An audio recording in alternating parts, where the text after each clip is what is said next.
Welcome to This Week in Business. Today we have the lovely Tahnee from Core West Insurance Brokers joining us, and we also have Kingsley and Anthony. And today we are talking about workers' compensation insurance. There's been a few things come up lately, so I'm going to pass over to Kingsley, who's going to talk about some ATO financially stuff, tax things that's now happening with workers' comp insurance. So over to you, Kings. Yeah, the key thing is that evidently somewhere late-ish last calendar year, the agreement must have been achieved between WorkCover over here and the ATO, so that WorkCover can now get the data sharing between the ATO on who is employing people, who's doing wages, and of course with single touch payroll, there's actually a truckload of very detailed information sitting inside the ATO's databases. WorkCover have now got access to that, and they're clearly working through the list to sort of see, well, here's a business that appears to be employing someone, but we don't appear to have a workers' compensation policy registered for them. And they are ringing up whoever the contact person is from the ATO database.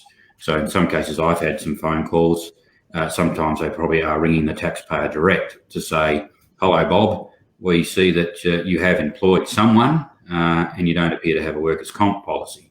So I think it's important, as Tahnee will probably tell us shortly, there's some situations where that could be okay, but I think there's a lot of people that are probably about to get a little bit of surprise, and the conversations I've had have been perfectly reasonable about it, and I think it's just trying to get it fixed, but there are risks with not having a policy when you should have.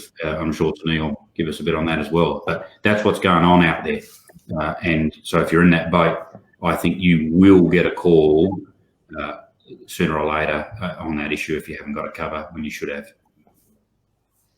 Yeah. All right, Tahnee, tell us all about these things and how this impacts. Yeah, like Kingsley said, I've had a few calls come through as well, and a lot of the time people, the general consensus is only have casual employees. What do I need workers' comp for? If you are paying wages and you employ somebody, whether it's a cashier, you pay them cash in hand, they are only casual, they're seasonal. The minute you pay an employee or a person for services that they've provided you, you need to, services for work that they've done for you, you need to have workers' compensation in place. How does this impact subcontractors? How does this work with subcontractors? Because I know that some workers' comp has some coverage for subcontractors. So how does that work then with that ATO data matching type stuff? Okay, so with subcontractors, it can be a bit of a grey area, but if you employ a contractor, the principal who's employing that contractor is liable for that workers' compensation. Should that contractor supply, or should that contractor put on a subcontractor, then the principal and the contractor is also liable for the workers' compensation. So they both need to be, the principal and the contractor are both liable for workers' compensation for that subcontractor. Okay, so they both need to ensure that there is a current and valid workers' compensation policy in place. Yeah. Does that make sense?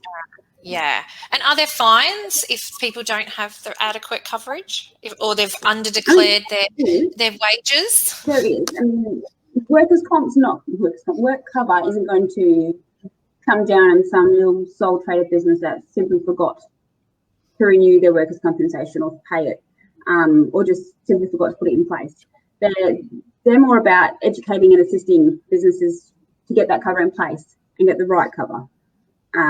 Should a business consistently say, yes, I'll get it and not get it, then they'll implement fines as well. Depending on the severity of the breach and the risk of the business, there are higher penalties and infringement notices that they will roll out. They have some fairly considerable powers too. Yeah, they've been known to like 10,000, some higher, bigger companies, 40,000 per employee. Wow. Just for letting their workers' comp lapse. If it's not a valid policy, even if it's 1 day past their expiry date, that policy is not valid. And for bigger companies like your oil and gas companies, that's a pretty big deal to not have in place. Yeah, yeah. I've actually seen a local business near myself here that they WorkCover inspectors arrived unannounced, did an audit of the site, came through, checked every power plug to make sure they had the test and tag certificates on it. They went through, wanted to look at their policies, look at the details of it, and even their company policies. So this is something where they seem to have a lot more power than, as a person who's unaware of it, I would have thought. You expect with the police, they've got to roll up and have probable cause, but it's almost an innocent thing.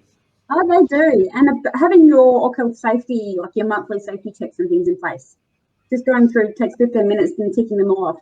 That covers your bum should WorkCover come through. So you've done those checks, and then if they do come through and they're not up to par, they're not going to give you a big whack across the knuckles. They'll go through and sit down with you and work out what you should be checking to make it up to par. Yeah. Yeah. So what about working directors? I know we were just talking about this ourselves before. So talk to us about working directors. What does that actually mean, and what does it mean in WorkCover land? Okay, so working directors, if you have a privately owned company, so a PTY Ltd, you can cover a working director within the workers' comp policy. They do need to be noted individually within the policy. And they do need to be working within the company, so earning a wage. If they are a director within the business, but they're not actually actively working within the company, then they can't claim workers' comp. But as long as they're listed on the policy and they're earning a wage, they can claim it. If it's a publicly traded company, then they can't be noted and covered under the policy. Yeah. Okay. And it's not mandatory. A working director can either opt in or opt out. And it's sometimes you can weigh it up whether a income protection policy is more economical than covering them under a workers' comp policy. And then we've got standalone working directors workers' comp policies as well. Whether we include them within the business policy or we have them on a standalone workers' comp policy. Sometimes we can get better rates that way. Tahnee, the workers' comp policies appear to be all the same. Are they? And what's the value that a broker can bring to the equation? They are generally all the same. The only thing that differs on them is the rates, and that depends on what insurer you go to. Like we said earlier, all the rates are gazetted, and that's regulated by WorkCover. But depending on which insurer you go to, a lot of them have their preferred risks. A lot of them are preferred trades. Some prefer blue-collar risks. And they can either load or discount those rates depending upon which risk they choose to take on in their book. As brokers, we can approach those insurers direct and get them discounted further. If they've had no claims and they've been with us for a few years, we can get them no claim discount applied even further. And then come claims time, we walk them through the process of all the paperwork involved, all the medical appointments they've got to go to, all the reports that they need to fill out and have completed. We do all that handling for them. And the other benefit of working with a broker for your workers' comp, because some people might not know, once upon a time, I actually used to do workers' comp claims very long time ago, guys. As an actual workers' comp advisor inside an insurance company, it is actually way easier to talk to a broker about a business's claim than talking to the individual business, because there's no emotion in there.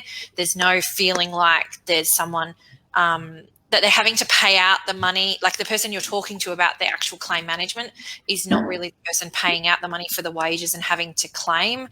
The broker manages all of that. They tell you how much you need to pay. They help you navigate through that. A broker is a really wonderful way to help work out the average wages that get calculated by the insurance company as well when a claim is made.